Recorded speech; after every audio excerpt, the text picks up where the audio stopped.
อความนอบน้อมจงมีแด่พระผู้มีพระภาคอรหันตสัมมาสัมพุทธเจ้าพระองค์นั้นขอความนอบน้อมของข้าพเจ้าจงมีแด่พระผู้มีพระภาคอรหันตสัมมาสัมพุทธเจ้าพระองค์นั้นขอความนอบน้อมของข้าพเจ้าจงมีแด่พระผู้มีพระภาคอรหันตสัมมาสัมพุทธเจ้าพุทธังสรณังคัจฉามิธัมมังสรณังคัจฉามิสังฆังสรณังคัจฉามิข้าพเจ้าขอถึงซึ่งพระพุทธเจ้าว่าเป็นที่พึ่งข้าพเจ้าขอถึงซึ่งพระธรรมว่าเป็นที่พึ่งข้าพเจ้าขอถึงซึ่งพระสงฆ์ว่าเป็นที่พึ่งแม้ครั้งที่สองข้าพเจ้าขอถึงซึ่งพระพุทธพระธรรมพระสงฆ์ว่าเป็นที่พึ่งแม้ครั้งที่สามข้าพเจ้าขอถึงซึ่งพระสงฆ์พระพุทธพระธรรมพระสงฆ์ว่าเป็นที่พึ่งติสรณะขมะนังนิธิตังนี้คือไตรสรณคม9 ข้อ9 ประการหมู่เฮาเหล่าเจ้าข้าพึงน้อมนำไปประพฤติปฏิบัติต่อไปก็เป็นสีขาบท5 ข้อ 5 ประการข้าพเจ้าขอสมาทานเอาซึ่งสีขาบทข้อที่หนึ่งคือละเว้นจากการฆ่าสัตว์และมนุษย์ข้าพเจ้าขอสมาทานเอาซึ่งสีขาบทข้อที่สองคือละเว้นจากการลักทรัพย์ถือเอาสิ่งของที่เจ้าของบ่ได้อนุญาตข้าพเจ้าขอสมาทานเอาซึ่งสีขาบทข้อที่สามคือละเว้นจากการประพฤติผิดในกามคือความใคร่ได้ใคร่มีกู้ตัวเมียของท่านผู้อื่นอันมีเจ้าของปองรักษาข้าพเจ้าขอสมาทานเอาซึ่งสิกขาบทข้อที่สี่คือละเว้นจากการพูดปดพูดส่อเสียดพูดคำหยาบพูดเพ้อเจ้ออันหาสาระประโยชน์บ่ได้ข้าพเจ้าขอสมาทานเอาซึ่งสิกขาบทข้อที่ห้าคือละเว้นจากการดื่มเสพจำหน่ายเป็นธุระจัดหาซึ่งยาเสพติดอันมียาม้ายาบ้ายายาไออันเป็นที่ตั้งแห่งความประมาทพังเผลอพังพลาดขาดสติความบ่รู้สึกตัวสิกขาบท5 ข้อ 5 ประการนี้หมู่เฮาเหล่าเจ้าข้าจะรักษาไว้บ่ฮื้อขาดบ่ฮื้อทำลายบ่ฮื้อด่างพร้อยขอความสุขความสวัสดีจงมีแก่บรรดาสาธุชนท่านผู้ฟังทุกท่านตลอดจนขอความเจริญในธรรมจงมีแด่ครูบาอาจารย์ผู้เปิดวิทยุรับฟังรายการเสียงธรรมก่อนรับตาตั้งสถานีวิทยุเพื่อการศึกษาพระพุทธศาสนาและวัฒนธรรมตลอดจนขึ้นวิทยุดีเจสัมพันธ์สื่อสารสัมพันธ์จังหวัดลำพูนที่เพิ่นถ่ายทอดถวายเวลาแถมครึ่งชั่วโมงอาจจะถ่ายทอดและอาจจะไม่ได้ถ่ายทอดญาติโยมได้ยินได้ฟังก็ถือว่าเป็นบุญหูส่วนคลื่น104วัดฝ่ายหินนั้นเป็นประจำวันเสาร์วันอาทิตย์วันจันทร์วันการวันพุธและก็วันพฤหัสเว้นวันศุกร์เนาะวันพุธนี้ไม่มีเนาะคลื่นของวันศุกร์ทางนี้ทางนั้นวันศุกร์เนาะวันนี้เป็นวันพุธส่วนแล้ววันศุกร์นี่ไม่มีตอนแรงนะเพราะว่าตึกทุ่มหนึ่งที่คลื่นนั้น104เพราะฉะนั้นญาติโยมก็ฟังกันไปคลื่นวัดฝ่ายหินนี่ถือว่าเป็นคลื่นมาตรฐานทั่วไปเป็นเวลาหลาย10 ปีที่เปิ่นปล่อยเผยแพร่ธรรมโดยท่านพระครูสมุวิสุวัตรวรกิจโจท่านผู้อำนวยการและท่านเจ้าของสถานีได้ถวายเวลาให้พระสังฆาเถระครูบาอาจารย์วันดิษนักปราชญ์ได้มีโอกาสน้อมนำเอาธรรมะตลอดจนธรรมเทศนาเปิดรายการตั้งแต่เจ้ามืดตี 3ตี 4ญาติโยมก็คงฟังกันเป็นประจำแล้วก็ขอเป็นกำลังใจวันนี้เป็นวันศีลเป็นวันพระก็นำพาญาติโยมนอบน้อม นมัสการพระรัตนตรัยพระแก้วเจ้าพระพุทธเจ้าพระธรรมพระสงฆ์ที่ว่าขอความนอบน้อมก็คือนะโมสามจบ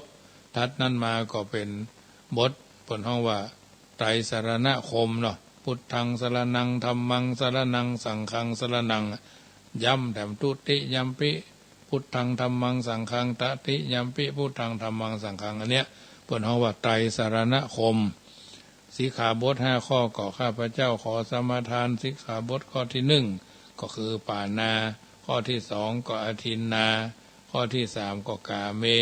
ข้อที่4ก็มุสาข้อที่5ก็สุลายะอันนี้เป็นศีลเครื่องร้อยรัดทำให้จิตใจเฮาสบายเนาะในการดำเนินชีวิตของเฮาทุกท่านนำธรรมคำสอนส่วนนี้ก็เป็นส่วนที่นำมาเอื้อนเจริญพรวันนี้ก็จะได้นำปาญาติโยมปากันสวดมนต์ไหว้พระสักเล็กสักน้อยเนาะเป็นการเพิ่มพูนสวดวันหลายๆรอบก็ได้อาตมาภาพนำปาญาติโยมสถานีแต่ละสถานีก็สวดมนต์กันไปเนาะวันนี้เราจะสวดอิติปิโสแล้วก็กาลนียเมตตาสูตรวิรูปเขอภัยปริตนะแล้วก็ยันทุนแล้วก็แผ่เมตตาเหียเทพบุตรเทวดาเจ้ากรรมนายเวรเพราะเป็นวันศีลวันพระบางบ้านไปมีสัมภเวสีมารบกวนเนาะบางบ้านก็เป็นที่เก่าเป็นที่อยู่ที่อาศัยของสิ่งบดีบางงามมาก่อนก็จำเป็นจะต้องแผ่ภายยายบุญให้เขาเนาะแผ่ภายยายบุญให้เขาจะได้รับส่วนบุญอาศัยเสียงน้ำเสียงธรรมจากวิทยุการลิงส่งสัญญาณบางบ้านนี่อยู่บ่ม่วนเป็นเดือดเป็นดังเป็นเดือดเป็นแค้นกันเป็นสโลกโหกหักสโลกโกกะบางบ้านบ่เคยทำวัดสวดมนต์บ่เคยสวดมนต์สวดพรก็ทำเพื่อบ้านเมืองเฮานี่บ่ค่อยจะสมบูรณ์เท่าที่บ้านจองหอเฮือนเฮานี่บ่ค่อยสมบูรณ์เท่าที่ควรเพราะฉะนั้นอาตมาภาพก็ได้สาธยายให้ญาติโยมฟังไปเป็นระยะแล้วพร้อมแล้วก็สวดอิติปิโสการณียเมตตาสูตรวิรูปเขแล้วก็ยันตุนแล้วก็เป็นการแผ่ภายใจบุญไปตามลำดับว่าอิติปิโสภะคะวะอะระหังสัมมาสัมพุทโธวิชาจารณะสัมปันโนสุขะโตโลกวิทูอนุตตะโลปุริสะธรรมสารติสัตตาเทวมนุสสานังพุทโธภะคะวะติสวากขาโตภะคะวะตะธัมโมสันทิติโกอากาลิโกเอหิปัสสิโกโอปันนะยิโกปัจจตังเวทิตาโปวินยูหิติสุปฏิปันโนภะคะวะโตสาวกสังโฆอุจุปฏิปันโนภะคะวะโตสาวกสังโฆยายาปฏิปันโนภะคะวะโตสาวกสังโฆสามิจิปฏิปันโนภะคะวะโตสาวกสังโฆยะทิทางจัตตาลิปุริสะยุคานิอัฏฐปุริสะภูคลาเอสะภะคะวะโตสาวกสังโฆอาหุนยโยปาหุนยโยตคินยโยอัญชลีกะระนิโยอนุตตะลังปุญญเขตังโลกัสสติยันตุนิมิตังอวะมังคะรัญจะโยจามะนาโปสะคุณะสะสัตโตปาปะกะโหตุสุปินังอาการตังพุทธานุภาเวนะวินาสะเมนตุยันตุนิมิตังอวะมังคะรัญจะโยจามะนาโปสะคุณะสะสัตโตปาปะกะโหตุสุปินังอาการตังธัมมานุภาเวนะวินาสะเมนตุยันตุนิมิตังอวะมังคะรัญจะโยจามะนาโปสะคุณะสะสัตโตปาปะกะโหตุสุปินังอาการตังสังฆานุภาเวนะวินาสะเมนตุสวดบทกรณียเมตตาสูตรเนอเทพุทธเทวดาสัมภเวสีทั้งผีดีก็คืออยู่กับเฮาผีบดีก็ขอให้เคลื่อนค่ายย้ายหนีผีคนผีที่อยู่ของคนสัมภเวสีจะไปมาใกล้ ที่อยู่ของคนก็เทวุฒิเทวดารักษาปกป้องคุ้มครองกันเนอยัสสานุภาวะโตยากาเนวัฏเสนทิพิงสันนังยัมหิเจวานุยุนชันโตรัตตินทิวะมาตันติโตสุขังสุปฏิสุโตจะปะปังอินจินะปัสสติเอวะมาทิคูโนเปตังปะลิตันตามพระนามะเอกะละนิยะมัทธกุสะเลนะยันตังสันตังปัทธังอภิสเมจะสะโกหูจูจะสุหูจูจะสุวะโจจะสามุทุอนาติมานิสันตุสะโกจะสุภโรจะอาปะกิโจจะสันละหุกะวุติสันตินทานิโยจานิปะโกจะอาปะคะโภคุเลสุอานานุคิโตนาจะคุตังสมาจะเลกินจิเยนะวินโยปะเลอุปวัตโยงสุขิโนวาเขมิโนหนตุสัพเพสัตตาภวันตุสุขิตตาเยเกจิปานาภูทัตถิตัสสาวาถาวาราวาอนาวาเสสาทิฆาวะเยมหันตาวามัชชิมารัสสกาอนุกาทูลาทิทาวาเยจาทิดาเยจาภูเลวาสันติอวิทูเรภูตาวาสัมภเวสีวาสเปสัตตาภวันตุสุขิตตานะพะโลภะลังนิกุเพทะนาติมันเยทะกทาจินังกินจิปยาโรสนาปฏิฆาสัญญานัญญามัญญาสาทุขามิจยะมาตายาฐานิยังพุทธังอายุสาเอกาพุทธมนุระเขเอวัมปิสัพพะภูเตสุมานะสัมภาวะเยอปาลิมานังเมตตัญจะสัพพะโรกัสสมิงมานะสัมภาวะเยอปาลิมานังอุทังอโทจติริยัญจะอสัมปะทังอเวลังอสัมปะทังติถันจะลังนิสิโนวาสัญญาโนวายาวัตสาวิกาตามิโทเอตังสติงาติตายะพระมะเมตังวิหารังอิทัมมาอุทิถินจะอนุปกรรมศีลวาทัสสเนนะสัมปันโนกะเมสุเวนยะเกทังนาหิจตุกะปะสยังปุณเรติติการณิยเมตตาสุตัง วิโรภเกหิเมเมตังเมตังเอราปะเถหิเมชะพยาพุเตหิเมเมตังเมตังกันหาโคตมะเกหิจาปาทะเกหิเมเมตังเมตังทิปาทะเกหิเมจตุปะเทหิเมเมตังเมตังพาหุปะเทหิเมมามังอาปาทะโกหิงสีมามังหิงสีทิปาทะโกมามังจตุปะโตหิงสีมามังหิงสีปะหุปะโตสัพเพสัตตาสัพเพปานา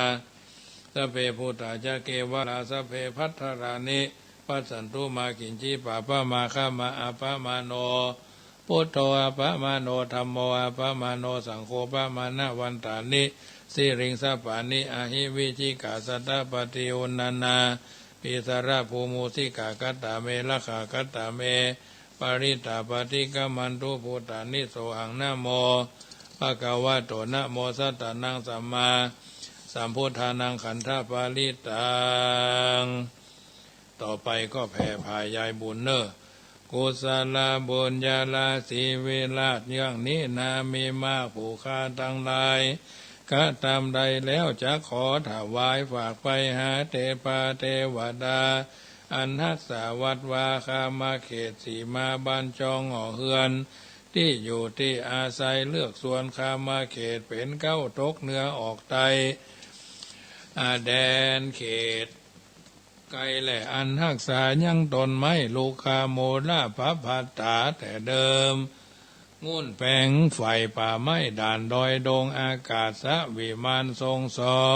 กามาวาจาระตังโคงเถิงรอดเสียงจุองสีเต้าเรียบเล็งลงภายแบกฮือส่วนบุญตานมะขาวานพระภูบาลจอมเชื่องเจ้าราชนันอินตาบุญเยี่ยงนี้นาฝากนำหาน้อมเนตรนาชื่นเชยจมพับตัวห้องแผ่ถึงพรมนอพระเจ้าเมตไตรทวายยื่นไว้ฮือฝากลงมาตั้งไอสวนราชาเทพดาตนตันท้าเวสสุวรรณยังยักขะคันทพะหมู่กุมพันคุดนาคน้ำหมู่นากีปายลุ่มพึดปายลุ่มพัทวีสัตว์ใหญ่น้อยชื่นช้อยยินดีนางนาไทยทอหลาดนีจำชื่อไว้มันเมียดไว้หมายตานตั้งวงวานจุมพี่น้องจุตีของคันสันดาน พ่อแม่จันลูกหลานเลนฝูงอ้าวอาลาลมมิ่งมวยฝ่ายแผ่โดยเติงตันตังคูบาอาจาริยะเจ้าถนสั่งสอนทำเชียนจากแล้วล่วงไกลกาลจะครูปัญญาวาจีละขินองค์การส่วนดอกบ้านไม้แต่เดิมที่กัญจนะเมืองแปรสืบมามีพ่อเก้าตั้งลุกขโมระทะวายืนน้อมส่วนวายบุญเทิงรอดเสียงอย่าไกลกาผงเผามิดข้าวเยื่อใยหลงแผ่ดันบายวิทย์ขาดซ้ำแผ่สูนายเขาและน้ำแผ่อาภาบุญอย่างนี้นาฝากไปหาพันตันต่อนารีบเร็วปันน้ำสู่ห้องเมืองสะวันปื้นที่ให้สู่ไร่ที่พื้นที่ให้พ้นจากที่ให้สู่ต่างดีถึงสมบัติมีมากลวงหลายไหลเหลื่อมแทงเถื่อมสมปานนบปาคาดเก่าประการเวียนแวดยังคุบไปคุบเบียดเวียนคุยเตี้ยวร่วมห้องสุริราชวิ่งพ้นจ่าได้ขาดปานตังติดและอาจารย์อังการผายแผ่รอดถึงจุมโปพุทธพัดสุขเสาลาหูอย่าถูกตองเตียวร่วมห้องไฟสันดานจะตุรงคารทั้งสี่ประการแผนแม่นตัวใดหากมาปานบังเกิดเคาะเยื่องสัตทะลูลบหลีกเว้นอย่าราวีน้ำโจกปีโจกเดือนโจกวันโจกยามอายุปีอายุเดือนอายุวันอายุยามได้ถึงสะหลีที่ข้าลุบลาบล้วนจมเจยบานอายุมันอยู่ยืนนานร้อยสาวพระมารเป็นที่จุจอดหายสุขหายโศกหายโลกหายภัยเสี่ยงจุตนจุองจุใหญ่น้อยใจยิงจุคืนจุวันจุเมื่อรับเมื่อตื่นเมื่อยืนเมื่อเตียวนั่นจุงจักมีเตียงแต่ดีหลีแดเตอสัพพิติโยวิวัจจันตุสัพพะโรโควินัสสตุมาเตภวัตวันตรายโยสุขีทีคายุโกภวะอภิวาทนาสีลิสนิจังมงคลเลิศแล้วท่านเจ้าศรัทธาทายกทายิกาได้มีโอกาสฟังสังวาสสวดที่ยายพุทธคุณธรรมคุณสังฆคุณรายการเสียงธรรมก่อนรับตาวิทยุ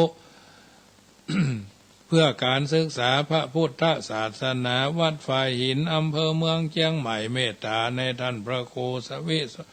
มุวิสุวัตวรคิจโจเจ้าอารามาธิปติอธิการสมภารเจ้าผู้อำนวยการและวิทยุดีเจสื่อสารทั้ง3 เครื่องเฟซบุ๊กไลฟ์สดส่วนแห่งปาเรียนเอกวัดลาดอัตมาภาพก็พาท่านทั้งหลายได้สั่งว่าสวดทียายแผ่ภายยายบุญกุศลบุญนี่นาเนื่องในโอกาสวันศีลวันพระวันธรรมสวรรค์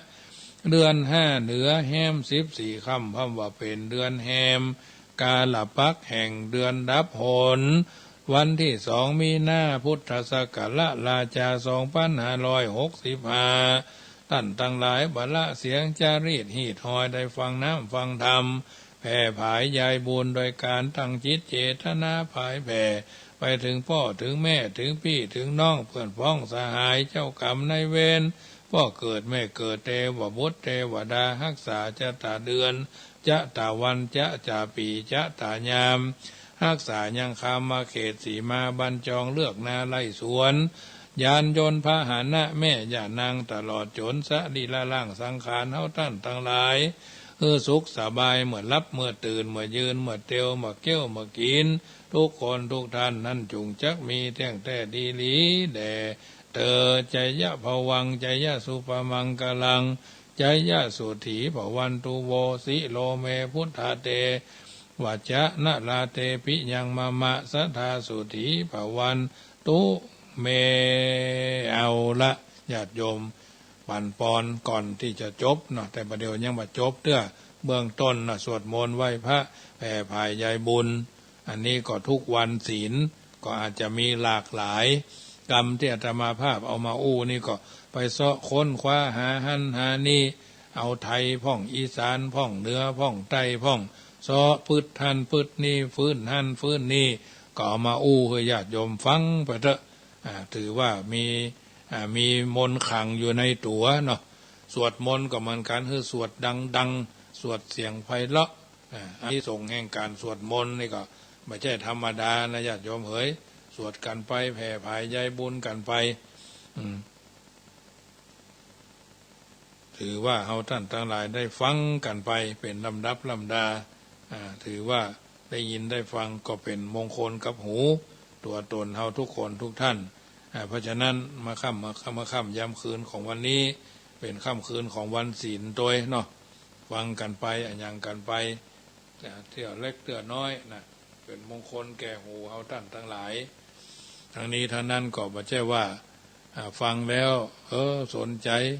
อากาศร้อนก็จะมันเถอะปล่อยมันร้อนไปตามวาระของมันแต่ว่าใจเขาจะไปร้อนเนาะใจเย็นเหมือนน้ำวังหินจะไปใจร้อนอย่างคนเขาว่าจะไปใจเย็นอย่างน้ำลวกไก่เนาะจะไปถึงขั้นนั้นมันก็ถือว่าร้อนก็คือเป็นธรรมชาติดินฟ้าอากาศมันก็ไปตามของมันนั่นแหละแต่เขาก็พยายามรักษาเพิ่นเขาว่ารักษามาตรฐานของจิตของใจเขาทุกคนทุกท่านเพราะฉะนั้นรายการธรรมะเป็นอาหารใจคือญาติโยมฟังทุกวันฟังกันไปเนาะเพื่อเกิดเป็นมงคลมงคลนั่นก็ถือว่าทุกคนปรารถนาอยู่ดีมีสุขอยู่จุ่มเนื้อเย็นใจเนาะอยู่กันอย่างพี่ดีกันอย่างน้องปรองดองกันเหมือนญาตินะโดยเฉพาะการทำใจญาติโยมเอ๋ยการทำใจเพิ่นบอกว่าเรื่องการทำใจนั่นใจนับว่าเป็นความสำคัญระดับโลกญาติโยมแสดงบทบาทอยู่เหนือโลกในทุกกรณีโลกจะสงบหรือเดือดร้อนใจเท่านั้นบันดาลให้เป็นไปโลกจะก้าวไปสู่ความเจริญหรือความเสื่อมใจเท่านั้นนำไปโลกจะดำรงคงอยู่แตกสลายแตกทำลายใจเท่านั้นคุ้มครองรักษาให้ดำรงอยู่ได้เท่านั้นทำให้โลกแตกต่างแตกทำลายได้ในโลกนี้ใจอยากให้ได้อันหยังเกิดก็ได้ใจอยากให้อันหยังเกิดก็เกิดได้ใจอยากให้อันหยังดับก็ดับได้ใจจึงเหนือโลกนำโลกคุ้มครองโลกและทำลายโลกโดยประการละทั้งหมดทั้งปวงส่วนที่สุดของโลกที่ถือว่าใหญ่ที่สุดหรือน้อยที่สุดสูงที่สุดหรือต่ำที่สุดหนักที่สุดเบาที่สุดเมื่อประมวลมาแล้วก็บ่มีส่วนที่สุดอันใดเทียบได้กับความเป็นที่สุดของใจเพราะใจบดใหญ่ใจบดจะเพราะใจบดจะใหญ่ก็ใหญ่ที่สุดจนครอบโลกครอบจักรวาลบดจะน้อยก็น้อยที่สุดแค่สวงอกแคบก็อยู่ก็ยังบ่ทั่วถึงบดจะสูงก็สูงที่สุดเหนือดินฟ้าอากาศเหนือปราสาทราชวังเหนือเมฆหมอกเหนือดวงเดือนดวงดาวบดจะต่ำก็ต่ำที่สุดบางเตื้อบางครั้งบางโอกาสบางเวลาอยู่ใต้ธุลีผงผ้าเช็ดเท้าหรือปื้นผ้าเช็ดตีนไว้ตลอดถึงมาเถอะบดจะนักก็นักที่สุดเหมือนขุนเขาบดจะเบาก็เบาเหมือนละอองธุลีในอากาศเมฆหมอกฟ้าฉะนั้นเพียงจิ้งจกร้องทักก็หวั่นไหวสั่นสะเทือนที่สุดของใจเป็นได้ทั้งแง่บวกและแง่ลบใจดีได้ไหวพระพุทธใจบริสุทธิ์ได้ไหวพระธรรมใจบ่มืดบ่มัวบ่นำได้ไหวอริยสงฆ์นี่แล้วก็ดีที่สุดก็ได้เร็วที่สุดก็ได้ละเอียดที่สุดย่อยนะย่อยยับเปียกเป็นว่านะมันจะยับแมงมันนะย่อยยับละเอียดถี่ยิบนะหยาบที่สุดเจริญที่สุดเสื่อมที่สุดที่สุดเหล่านี้ก็อยู่ในใจมนุษย์ทั้งนั้นญาติโยมการบังคับใจให้นิ่งด้วยสมาธิการฝึกฝนอบรมใจให้มีเหตุผลรู้จักรับผิดชอบการคัดเกลาใจให้บริสุทธิ์สะอาดด้วยมโนธรรม มีความพร้อมที่จะบำเพ็ญประโยชน์สังคมอยู่อย่างมีประสิทธิภาพเรียกว่าทำใจได้ติดอยู่ในกลุ่มใจฝ่ายบวกแสดงพฤติกรรมทางช่วยเหลือสังคมสงเคราะห์สังคมเกื้อกูลสังคมเบาเปรียบสังคมจันลงสังคมโพ้นความวิบัติล่มจมการทำใจได้ทำใจได้ใจสารพัดประโยชน์มีผลอเนกประสงค์ทรงคุณค่าครอบจักรวาลเป็นหัวใจของการงานและการปกครองทุกชนิดการทำใจได้อำนวยประโยชน์สุขให้แก่ตนและคนอื่นรักษาสุขภาพกายและสุขภาพจิตทั้งของตนและคนอื่นรักษาความปลอดภัยให้แก่ชีวิตทรัพย์สินของตนและคนอื่นป้องกันความหายนะได้ทุกรูปแบบถนอมคุณภาพชีวิตดำรงอยู่ได้ตลอดไปและการทำใจได้เป็นจุดเริ่มต้นอภัยทานไมตรีจิตสันติภาพอันถาวรข้อกำหนดเกี่ยวกับคำว่าทำใจได้นั่นก็คือการทำใจได้ย่อมบ่โกรธย่อมบ่เมื่อมีสิ่งมายั่วยุให้โกรธย่อมบ่โลภย่อมบ่โลภเมื่อสิ่งที่มายั่วยุให้โลภย่อมบ่หลงเมื่อมีสิ่งมายั่วยุให้หลงบ่ตื่นเต้นบ่ตื่นตูมบ่ตื่นตระหนกเมื่อสิ่งเหล่านั้นมายั่วยุให้ตื่นเต้นบ่หวาดกลัวเมื่อมีสิ่งมายั่วยุให้หวาดกลัวเรื่องทำใจได้บ่โกรธบ่โลภบ่หลงบ่ตื่นเต้นบ่หวาดกลัวนี้นับว่าเป็นเรื่องใหญ่ที่ทำยากเพราะติดอันดับของคำว่าที่สุดตามหลักที่ว่าความโลภความโกรธความหลงเป็นสิ่งที่ละได้ยากที่สุดในโลกการสอนที่ยากที่สุดในโลกคือการสอนตัวเก่าเฮาเองนั่นแหละการตัดที่ยากที่สุดก็คือการดัดนิสัยของตัวเฮาเองสิ่งเหล่านี้ถึงยากแค่ไหนก็มันเป็นเรื่องยากที่ต้องทำเพราะเป็นเรื่องเกี่ยวกับตัวเองทั้งนั้นการทำใจได้ญาติโยมท่านผู้ฟังทั้งหลายขึ้น104ทุกคนจุใหญ่น้อยใจยิง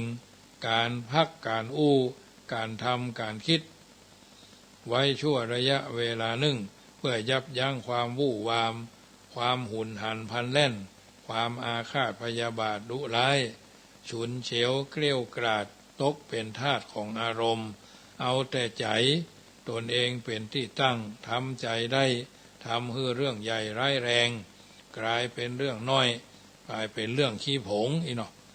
ทำให้เรื่องนักกลายเป็นเรื่องเบาทำให้เรื่องเดือดร้อนวุ่นวายกลายเป็นเรื่องสงบราบคาบราบเรียบร้อยเนาะขยายความตามข้อกำหนดที่กล่าวมาให้ละเอียดแหมจันหนึ่งความหมายของคำว่าทำใจได้ย่อมปรากฏดังนี้การทำใจได้คือการข่มใจโตนบ่โต้ตอบความชั่วร้ายของคนอื่นและสัตว์อื่นด้วยความชั่วร้ายของเอาแต่จะพยายามพอมุมดีส่องของสิ่งชั่วร้ายต่างๆเหล่านั้นเพื่อนำมาปรับปรุงแก้ไขให้เป็นประโยชน์ต่อประเทศชาติศาสนาต่อไปตัวอย่างเช่นพญามารถึงจะชั่วร้ายในสายตาของชาวโลกแต่มารก็เป็นแรงหนุนประการหนึ่งที่ทำให้ผลงานการสร้างการสร้างบารมีของพระพุทธเจ้าดีเด่นสมบูรณ์แบบจนได้นามเกี่ยวกับพญามารว่าพระพิชิตมารการทำใจได้คือการปูพื้นฐานของจิตให้ดำเนินไปในทางที่ชอบและเป็นประโยชน์ต่อสังคมบ่ล่วงละเมิดขนบธรรมเนียมประเพณีศีลธรรมและกฎหมายของบ้านเมือง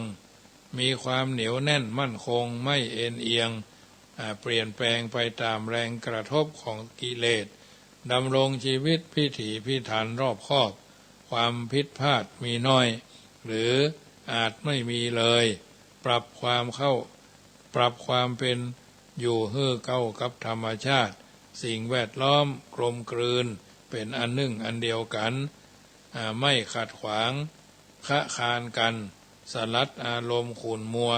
ของตนได้ทันท่วงทีก่อนที่จะสายเกินการนานเกินแก้การทำใจได้คือดวงประทีปส่องทางเพื่อเฮาพอปัญหาต่างๆได้อย่างสุขุมลุ่มลึกและถูกต้องกำจัดความมืดภายในทำพูดคิดทุกอย่างด้วยสติปัญญาบาอู้บากึดด้วยอวิชชาและก็บาธรรมด้วยอวิชชาตัณหาราคะอุปาทานมิจฉาทิฏฐิเห็นพิษความโลภความโกรธความหลงเป็นวิธีการต่อสู้กับความเสื่อมรอบตัวเฮาซึ่งยังผลให้เฮาชนะศัตรูตัวสำคัญคือกิเลสในใจของเฮาเองชนะความชั่วของคนอื่นด้วยความดีของเฮาเป็นการลดช่องว่างระหว่างมนุษย์ด้วยกันซึ่งมีการทำการการคิดบ่เหมือนกันแต่เมื่อทำจิตใจเฮาก็พอมนุษย์ด้วยกันในแง่ดีเสมอการทำใจได้จึงมีแต่ความแจ่มใสเบิกบานเว้นแต่ละวันคนเฮาคุกเขาอยู่ด้วยสิ่งยั่วยุโกรธเกลียดเครียดรักชังเป็นร้อยอย่างพันอย่างถ้าทำใจบ่ได้คนเฮาก็จะมีเรื่องเศร้าตลอดกาลเพราะมนุษย์หันแก่ตัวจะเอาทุกข์โทษความพิษภัยมาโยนให้มนุษย์หันแก่ได้จ้องมองยิบฉวยเอาทรัพย์สินเงินทอง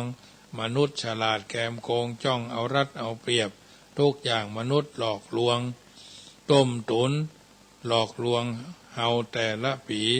บัดต่ำกว่า20-30 เตื้อมนุษย์ส่อเสียดริษยาคอยหาเรื่องส่อเสียดริษยาเขย่าอารมณ์คือว่าวุ่นทุกเจ้าทุกเย็นพวกมนุษย์ปิงพวกมนุษย์ตากพวกมนุษย์ยุงอาศัยเกาะสูบกินเนื้อกินเลือดถ้าทำใจบ่ได้แปลว่าชาตินี้ทั้งชาติท่านบ่ต้องทำมาอย่างกินเพราะจะต้องคอยวิตกกังวลร้อนรนรุกรนเปิดห้องว่าลุกลี้ลุกรนเนาะเนื่องจากปัญหาที่มนุษย์ชั่วร้ายเหล่านั้นสร้างขึ้นตราบชีวิตจากหาไม่เมื่อทำใจได้มนุษย์หรือสัตว์ก็จะทำให้เฮาเดือดร้อนบ่ได้ย่อมอยู่เหนืออุปสรรคอันตรายหนาวร้อนหิวกระหายความลำบากเหนื่อยยากทั้งปวงเรียกว่าอยู่ที่ไหนก็ไม่ลำบากอดอยากก็ไม่เดือดร้อนอุปสรรคอันตรายมากน้อยแค่ไหนก็ไม่สะทกสะท้านคิดเสียว่าโลกคือสนามประลองกำลังภัยทำใจได้บ่อ่อนแอก็ครองโรคไปควรทำใจคนที่ภัยทำใจบ่ได้ก็ปะแต่ความอ่อนแอแพ้พ่ายหรือพ่ายแพ้ไปคนทำใจได้ย่อมบ่เกิดความน้อยเนื้อต่ำใจในยศถาบรรดาศักดิ์โชคชะตาวาสนาอันอับเฉาของตัวเก่าเพราะจะทำให้เกิดความคับแค้นความคับแค้นจะทำให้เกิดอคติเที่ยวริษยาพยาบาทคนอื่นจนเกิดอาการงุ่นง่านหงุดหงิดเสียเวลาในการทำมาหากินเมื่อความน้อยเนื้อต่ำใจและความคับแค้นริษยาพยาบาทพอกพูนในใจนักขึ้นวันหนึ่งมันอาจจะระเบิดศีรษะของเฮาเป็นเสี่ยงก็ได้ความอับเฉาในชีวิตถ้าทำใจบ่ได้หลงยินดียินร้ายมากเกินไปมันก็คือมารร้ายที่เป็นอันตรายอย่างยิ่งต่อชีวิตเฮาแต่ถ้าทำใจได้เพราะผู้เท่าทันความอับเฉาในชีวิตนั้นย่อมเป็นกำลังหนุนเฮามีมานะอดทนแข็งแกร่งเอาชนะมันได้ในที่สุดญาติโยมท่านสาธุชนท่านผู้ฟังทั้งหลาย โลกมนุษย์นี้เต็มไปด้วยสิ่งบ่แน่นอนเช่น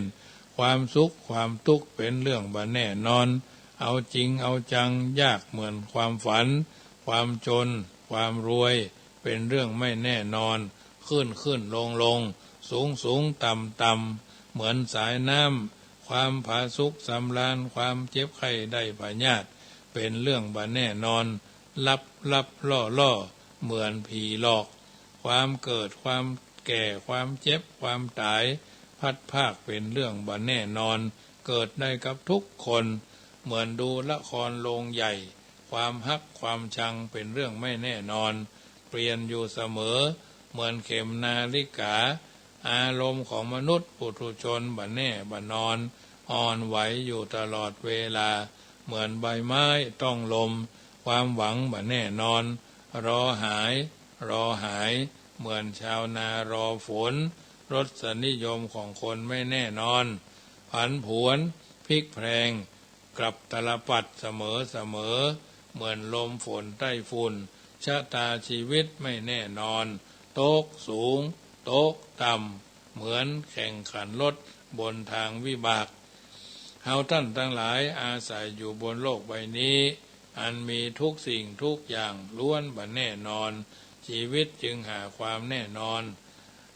อะไรไม่ได้ถ้าทำใจบ่ได้เมื่อปะปัญหาเจอปัญหาประสบปัญหาเฉพาะหน้าจะทำใจได้วงตกพอหันความบ่แน่นอนเป็นเรื่องธรรมดาของโลก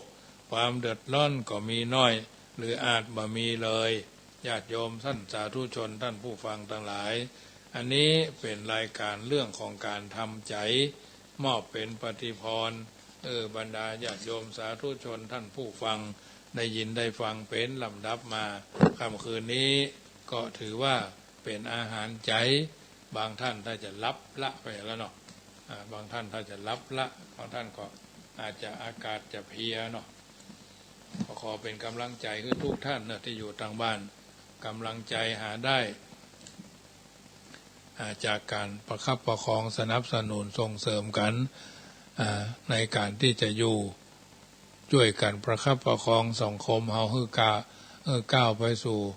สิ่งที่ดีที่งามเหมือนกันทุกคนทุกท่านเนาะค่ำคืนวันนี้รายการเสียงธรรมก่อนรับตา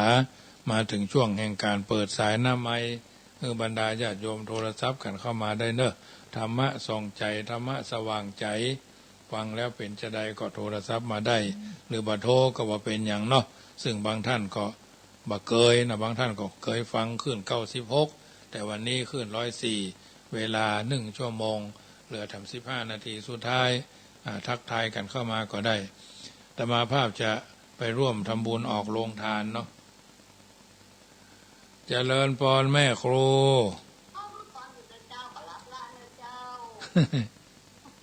เนื้อว่าอากาศร้อนอบอ้าวทั้งเสมิงเนี่ยฝนอ้อยป่ะ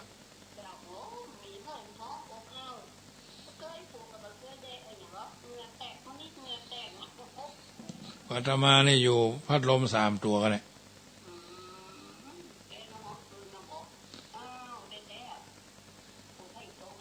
นั่นน่ะ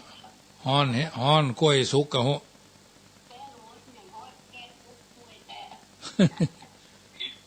เจ้าเจริญพรนะ0615476539โทรกันเข้ามาเนอะอยู่จุดไหนโมงใดบ่เคยโทรก็ต้องเคยโทรเนาะยายพรร้องวัวแดงอันเบอร์มีแล้วแม่เบอร์มีจดเบอร์ไว้หรอ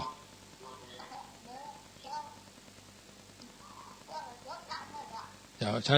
ชัดเจนฟังเข้าใจเนาะ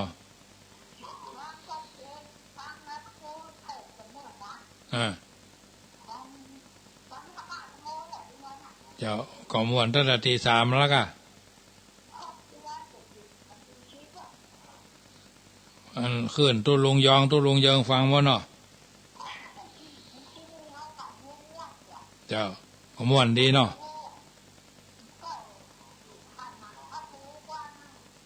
ฟัง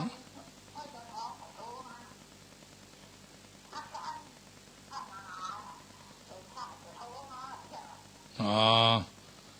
เป็นกำลังใจเนอะแม่เนอะเจ้าเจริญพรโยมแม่กันที่นี่เจ้ากราบนมัสการพระอาจารย์เจ้าฟังอยู่เจ้าจะเอาเป็นกำลังใจระวังกันเนอะเจ้าเป็นกำลังใจเจ้าเจริญพรวันศีลก็สวดมนต์หลายบทเนาะแผ่ภายยายบุญเขาแผ่เมตตานะญาติโยมเปิดดูว่าข้าพระเจ้าขอแผ่เมตตาอย่าไปโดยรอบสุดขอบจักรวาลนะดูอนันตจักรวาลเนี่ย8 ทิศรอบตัวข้าพระเจ้า9 ทิศพระคาวพรหมเนี่ย10 ทิศโลกันตนรกเพิ่นว่าเขาว่าเตื้อพระอันบนห้องอย่างว่าสัตว์นรกสะดุ้งเยือกครั้งนะเหมือนนั่นเพิ่นห้องอย่างว่าเหมือนงัวหรือควายเวลามันเพิ่นห้องว่ากระดิกหนังมันนะสั่นเล็กๆนะเวลาแมงอย่างครบหนังครบอย่างมันนะเหมือนคลื่นน้ำที่เบาๆนะถ้าไผ่เคยไปทะเลคลื่นเบาๆมันจะคลื่นใหญ่นะมันมาเป็นวาวน้ำมาเป็นคลื่นน้อยๆนะน้อยๆเมื่อกลางวันก็ดีบางทีบางครั้งเอาหันที่มันเอาอย่างขว้างในน้ำนะคลื่นน้อยๆป้อมเนี่ยมันก็จะเปิดห้องว่าคลื่นน้ำเนาะมันก็จะมาเป็นละลอกของมันเช่นเดียวกันญาติโยมฉะนั้นการดำเนินชีวิตของเราก็เหมือนกันย่อมมีอุปสรรคขวากหนามขอให้เราอ่านตัวออกบอกตัวได้ใจตัวเป็นทำใจนี่แหละญาติโยมทำใจเถอะจะมันเถอะพายทำมันใจทำใจอย่าจะมันเถอะมันว่าแต่คือจะมันเขาขยันว่าก็ปล่อยมันว่าอย่าเขาจะว่ากันอีกนะเพราะฉะนั้นเราต้องทำใจไว้ก่อนทำใจได้ใจดีใจงามใจบริสุทธิ์นะยิ่งเขาอายุนักบางเตื้อบางครั้งลูกเต้าเราหลานบ่ได้ดังใจนะลูกศิษย์ลูกหาบ่ได้ดังใจศรัทธาก็บ่ได้ดังใจทุเจ้าก็บ่ได้ดังใจศรัทธาก็ต่างคนต่างอันนั้นอันนี้ประคับประคองกันเดินการดำเนินชีวิตของเราวันนี้เป็นวันศีลเป็นวันพระนาสาระเอามาอุเอิญเจริญปอนถ้าจะมีอยู่2-3 คนเนาะมีแม่ครูมียายพรเนาะร้องวัวแดงเนาะตลอดจนญาติโยมที่ฟังอยู่ทางบ้านอาจจะถูกใจครับบ่ถูกใจเนาะเพราะฉะนั้นวันศีลนี่ก็สวดมนต์และวันธรรมดาก็สวดมนต์การสวดมนต์ก็เป็นการฝึกเปิดห้องว่าในตัวเฮานี่ตัวว่าเสียงดังโดยเฉพาะเฮาไปวัดไปวาวันศีลวันธรรมแต่ละวันเนี่ยไปไหว้พระสวดมนต์ก็ไหว้พร้อมกันแม้บ่ได้ไปวัดเฮาก็อยู่ที่บ้านทำบ้านคือเป็นวัดเนาะก็ถือว่าเป็นมงคลสวดมนต์ไหว้พระมันทบทวนเปิ่นว่าอรหังสัมมาเฮาก็ว่าโดยสวากขาโตสุปฏิปันโนเนี่ยเปิ่นว่าสมาทานศีล5เฮาก็ว่าโดยถ้าเป็นแยกก็จะรวมกันวิสุงกาติสรเนนะสหกาเนี่ยอันนี้แล้วแต่เฮาจะว่ากล่าวคำถวายก็เหมือนกันเขาถวายอย่างเฮาไปถวายกฐินกาพระป่ากาหลักคังกาพระเจ้ากาตู้พระไตรปิฎกกาอาหารกาสังฆทานเพื่อคนตายมัตตกพัฒนะสังฆทานเพื่อทั่วไปสามัญนะแล้วก็วัดแต่ละวัดในต้องอุปโลกโดยเนาะสมมติว่าโยมแม่ครูเหรียญทองไปถวายหรือสถาบันต่อเมืองลางเปิดไปวัดไปว่าถ้าทุเจ้าบ่ได้อุปโลกนี่ก็ถือว่าเป็นเพิ่นเฮาเป็นหนี้บุญหนี้กุศลกันนะเพิ่นเฮาว่าสังฆทานทุเจ้าพวกก็จะบอกว่าพันเตสังโฆชานาตุนะหลังจากที่ญาติโยมข้าพเจ้าขอน้อมถวายซึ่งภัตตาหารและของเป็นบริวารเนี่ยทั้งหลายเหล่านี้แด่พระภิกษุสงฆ์ขอพระภิกษุสงฆ์จงรับเนี่ยซึ่งภัตตาหารเพื่อประโยชน์และความสุขแก่ข้าพเจ้าทั้งหลาย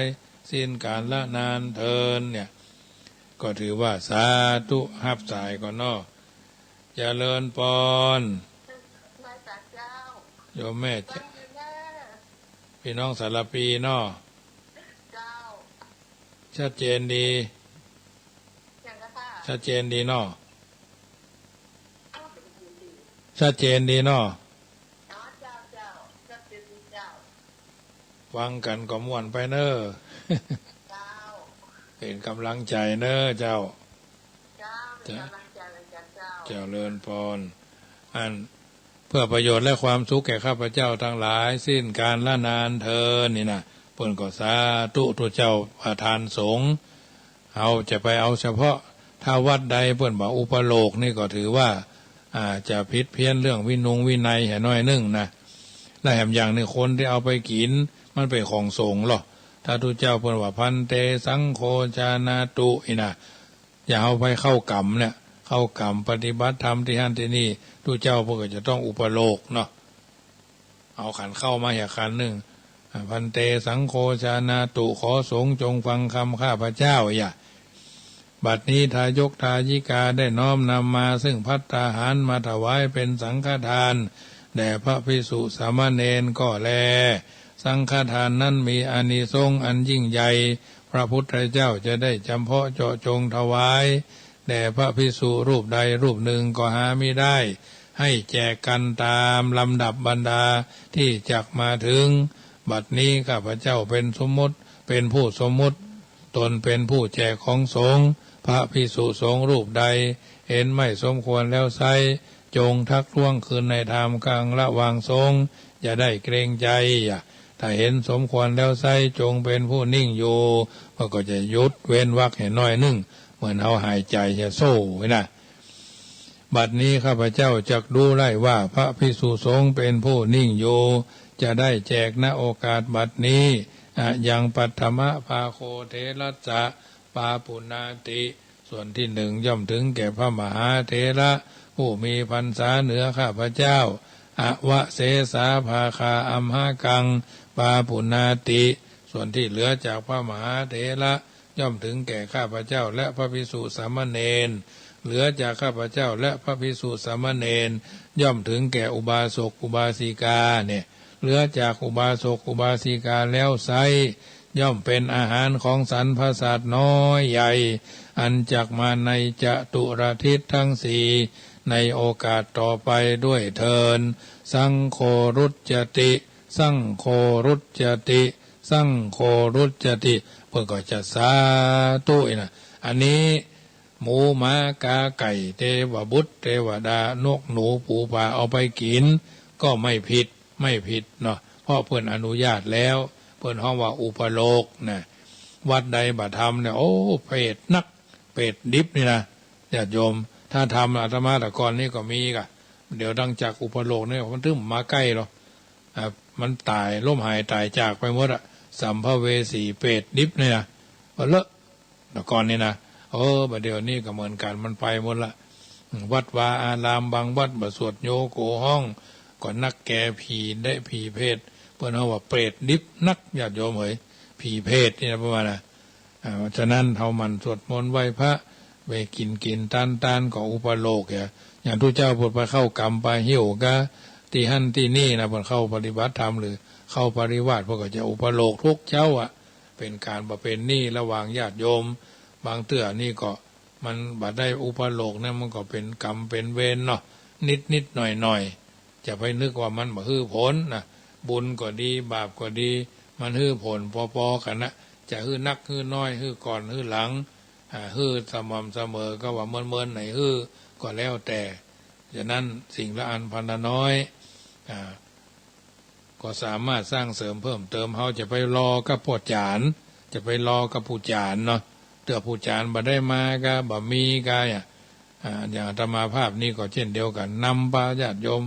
ละไปวัดก็ไปสวดมนต์ท่านเจ้าอาวาสหรือตัวแทนของเจ้าวาดก็นำสวดจะไปเอาบทเดียวเนาะพยายามเปลี่ยนกันไปเรื่อยๆนะ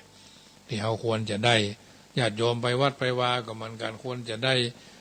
อิติปิโสกะพาหุงกะคือมันได้ว่ามันได้คล้องจองกันบทอื่นๆกะดานียเมตตาสูตรก่อนหน้าจะสวดได้ประเดี๋ยวนั้นเป็นหนังสือเอาก็พยายามจะไปพอหนังสือบ่อยเนาะถ้ามีเวลาว่างก็อ่านตัวออกบอกตัวได้ใช้ตัวเป็นอย่าธรรมภาพที่สวดได้สวดเก่งก็เพราะว่าสวดมาตั้งเมื่อสมัยเป็นขโยมเนาะมาบวชเป็นเน้นกับบวชสวดเป็นเน้นมาถึงวันนี้ก็ถือว่าพลห้องว่า ควันลุกเป็นไฟควันขึ้นหูพวกเราเนาะเพราะฉะนั้นเวลาไปสวดโยโกห้องบ่ต้องเอาหนังสือไปกลางบ่อยเนาะมันแสดงถึงความไม่ค่อยชัดเจนเนาะไม่ค่อยชัดเจนไม่ค่อยแจ่มแจ้งไม่เป็นที่น่าศรัทธานะตูเจ้าพระเนนก็ต้องทสบเนาะเทศสวดนี่เป็นระยะเพราะฉะนั้นเราท่านทั้งหลายในฐานะเป็นชาวพุทธไปกินไปตานวัดเหนือวัดใต้บ่อยๆไปตานพระป่าบ่อยๆก็ให้มันได้กำปากอิมานิมะยังพันเตปังสกุระจีวรานิกฐินก็เหมือนกันคือว่ากำถวายกฐินได้ถวายสังฆทานได้ถวายเข้าพระพุทธได้ถวายโยงเข้าบาตรได้คือมันได้เมืองก็ได้ไทยก็ได้คือมันได้สม่ำเสมออาราธนาศีลอาราธนาธรรมอาราธนาพระปริตรถามพ่อน้อยพ่อนานผู้จารน้ำวัดที่เพิ่นเป็นคนเมืองก็ได้เมืองก็ได้นะไทยก็ได้